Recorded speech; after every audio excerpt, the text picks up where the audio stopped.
Hello twelfth class. Last video में six तक example हमने कर लिए थे, सिक्स एग्जाम्पल किया था। सेवन्थ आपको करने की ज़रूरत नहीं है क्योंकि ये तीन डाइस के बारे में है। और जब तीन डाइस को जब फेंका जाता है तो टोटल 6 × 6 × 6 216 केस टोटल बनते हैं। और 216 केसेस में से आपको ए और बी इवेंट दे रखी है। ए कह रहा है कि 4 ऑन द थर्ड डाई, तीसरे डाइस में 4 आना चाहिए। तो ये 4 देखिए सभी में थर्ड डाइस पर 4 वाले केस ले लेंगे, वो ए इवेंट हो जाएगी। ये केस बनेंगे, कितने केस हो गए टोटल? गिनने की ज़रूरत नहीं है, फिलहाल ही करने की भी ज़रूरत नहीं है क्योंकि थर्ड डाइस में 4 वाले ए इवेंट होगी। बी इवेंट किसको मानना है? 6 on the first die and 5 on the second. पहले में 6 और दूसरे में 5 आए, वो केस तो आपके सीधे बात है 6 हो जाएंगे, 6/216। और इसकी भी प्रोबेबिलिटी निकाल लेंगे। कॉमन कितने हुए? केवल एक केस कॉमन हुआ जिसमें पहले 2 डाइस में 6 और 5 और ए इवेंट के अकॉर्डिंग लास्ट वाले डाइस में 4 आना चाहिए। तो एक केस कॉमन हुआ दोनों में, 1/216 कॉमन की होगी। फिर आपको बतानी किसकी है? फाइंड द प्रोबेबिलिटी ऑफ ए की बतानी है, बी गिवन दैट है तो A/B बताना है हमने। सम सिंपल है लेकिन डाइस 3 हो गए ना, इसलिए लेंथी सम हो गया। ऐसा सम कभी भी पेपर में नहीं आएगा आपका। तो सेवन्थ आपको नहीं करना, एट्थ देखिए। अब एट्थ बिल्कुल ईजी है। एक कॉलेज में 25% स्टूडेंट फेल हो गए मैथ में, 15% student failed in chemistry, 10% failed in both math and chemistry. 10 इन दोनों का कॉमन हो गया, इन 10% दोनों में फेल हो गए। एक स्टूडेंट चूज़ किया जाता है रैंडम पे, रैंडम मतलब बिना देखे। And what is the probability that he has failed in math. Math के फेल की प्रोबेबिलिटी निकालनी है, यानी मैथ वाले को ए मान लेंगे, केमिस्ट्री वाले को बी, और जो दोनों में फेल हुआ वो ए और बी का इंटरसेक्शन हो गया। तो अब हमें बतानी किसकी है? फेल्ड इन मैथमेटिक्स की बतानी है, ए की बतानी है। Given that already failed in chemistry, यानी बी में पहले ही फेल हो चुका है, तो A/B की वैल्यू बतानी है पिछले सम की तरह ही। फार्मूला आपका लग जाएगा ए इंटरसेक्शन बी और बटा में PB। तो दोनों चीज़ें हैं, देख ली रफली देख लीजिए क्योंकि ऐसे ऐसे सम आपको लिख के कराने की जरूरत नहीं है। एग्जाम्पल नंबर 8 है, एक्सरसाइज 15.1 का एग्जाम्पल नंबर 8 में PA क्या दे रखा आपको? मैथ में कितने फेल हुए? 25% यानी 25/100। PB केमिस्ट्री में कितने फेल हुए? 15%, 15/100।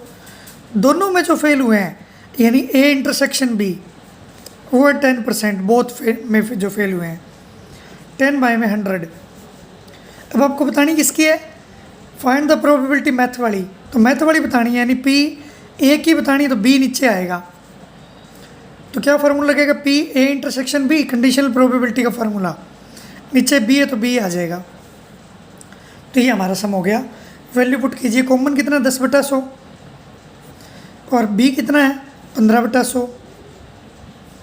जब इसको सॉल्व करेंगे 10/100 ऊपर जाके 100/15 हो जाएगा। 5 2 × 10, 5 3 × 15, 2/3 आपका आंसर आ गया बिल्कुल सिंपली। लास्ट में एक लाइन और कही थी, what values should a student poses.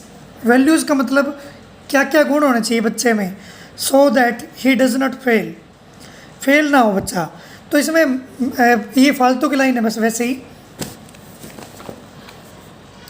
ये लास्ट लाइन देखिए कि कौन कौन सी वैल्यूज़ होनी चाहिए। डिसिप्लिन होना चाहिए, हार्डवर्क होना चाहिए और सिंसियरिटी होनी चाहिए।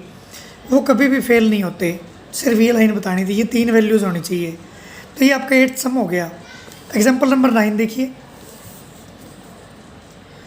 इन स्कूल देर आर 1000 स्टूडेंट्स, 1000 बच्चे हैं कुल, जिनमें से 430 लड़कियां हैं।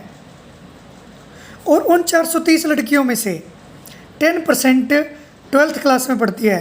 तो 430 का 10% जब निकालेंगे हम, रफली देखिए 430 का 10%, 20 से 20 कट जाएगी, 43 आ जाएगा। यानी कुल 1000 बच्चे हैं टोटल और पूरे स्कूल में गर्ल्स कितनी है? 430 है। और 12th क्लास की गर्ल्स कितनी है? 430 का 10% गर्ल्स 12th की है, तो 43 लड़कियां 12वीं की होगी। यानी एक तो हो जाएगी ए इवेंट, 12वीं की लड़कियों को हम ए इवेंट मान लेते हैं, तो 12वीं की लड़कियां 43 हैं। कुल कितनी थी? 1000। और बी इवेंट किसको मान लेंगे? टोटल लड़कियों को। तो 430 लड़कियां 1000 में से। अब देखिए 43 लड़कियां लड़की भी है और टोटल 1000 में भी लड़कियों में भी आती है और +2 में भी आती हैं, तो ये कॉमन भी तो यही हुआ ना, ए इंटरसेक्शन बी, दोनों का कॉमन क्या हुआ? ये देखिए +2 की लड़कियां हैं, ये टोटल लड़कियों की प्रोबेबिलिटी है। टोटल लड़कियों में +2 वाली सारी आ जाएंगी, तो ये जो 43/1000 है ये दोनों का कॉमन भी हुआ, ए और बी का। अब आगे देखेंगे प्रोबेबिलिटी किसकी निकालनी है। तो हम ये सम शुरू करते हैं कॉपी पर। तो एग्जाम्पल नंबर आपका है ये 9। इसने कहा है कि टोटल 1000 लड़कियां हैं, सैंपल स्पेस हो गया 1000। ए इवेंट की प्रोबेबिलिटी क्या हो जाएगी? 430 लड़कियां हैं, उनमें से 43 +2 की, तो पहले +2 वाली लेंगे हम। 43 लड़कियां +2 की 1000 में से, और बी इवेंट किसको मानेंगे? आप लिखोगे 43 girls are in 12th class, इसलिए हमने इसको लिया। और बी इवेंट मानेंगे total girls in school. School में टोटल गर्ल्स कितनी है? 430 है, इसने कहा है ना रकम में। तो टोटल गर्ल्स की प्रोबेबिलिटी हो जाएगी 430/1000, कि कुल 1000 है, उसमें से 430 लड़कियां हैं। अब देखो कॉमन क्या होगा? A intersection B. Total 430 girls में से +2 वाली सारी आ गई, तो 43 की 43 कॉमन हुई दोनों के हिस्सों का, 43/1000। 43 girls are common to both event. A और बी दोनों इवेंट की कॉमन 43 ही हो जाएंगी। अब देखिए आप इस सम में, तो यहाँ तक तो ये दिया हुआ था, अपन ने कर लिया। 1000 लड़कियाँ हैं, 430, 1000 कुल टोटल स्टूडेंट है, 430 लड़कियाँ हैं, उनमें से 10% यानी 43 +2 क्लास की हैं। एक स्टूडेंट चूज़ किया जाता है, प्रोबेबिलिटी बतानी है। देखिए what is the probability that student chosen is studies in class 12th। 12वीं के होने की प्रोबेबिलिटी बतानी है।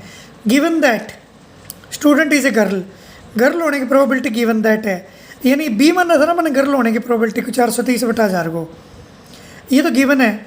और बतानी किसकी है?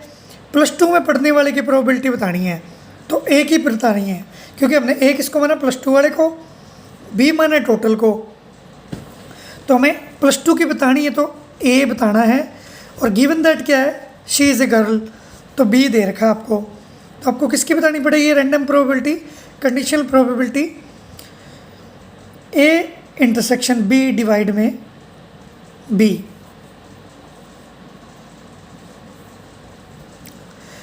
ए इंटरसेक्शन बी कितना होगा? 43/1000 बाय में। बी की प्रोबेबिलिटी कितनी है? 430/1000। वही सॉल्यूशन कर देंगे इसका, ऊपर वाला सेम, नीचे वाला पलट जाएगा, ये कट जाएंगे, 1/10 आ गया। ये 1/10 आपका आंसर आ गया। तो बात इतनी थी, सिंपल सी बात थी। दोबारा सुन लीजिए, 43 गर्ल्स हैं +2 की, 12th की, 430 है टोटल। आपको प्रोबेबिलिटी बतानी थी +2 के होने की, यानी ए की बतानी है। और गिवन दैट आप रकम में देख सकते हैं, given that she is a girl, girl की 430 है, वो गिवन दैट है, बी गिवन है, ए की निकालनी है, तो A/B निकालना है। जब आपको पता ना लगे कि A/B निकालें या फिर B/A, तब आपने दोनों ही निकाल देने हैं, क्योंकि गलत नहीं माना जाएगा, आपको पूरे नंबर मिल जाएंगे। लेकिन इसमें साफ पता लग जाता है, गिवन दैट के बाद या इफ़ के बाद जो लिखी होती है ना वो अपने नीचे लेनी होती है, और जिसकी probability find the probability that, जो कही गई है प्रोबेबिलिटी वो ऊपर आएगी। तो सिंपल पता लग जाएगा ए बटा बी आएगा या बी बटा ए। तो इस तरीके से आपने सम कर लेने आज के। आज ही 9th तक एग्जाम्पल करने हैं, बाकी हम नेक्स्ट वीडियो में देखेंगे। Thank you all of you.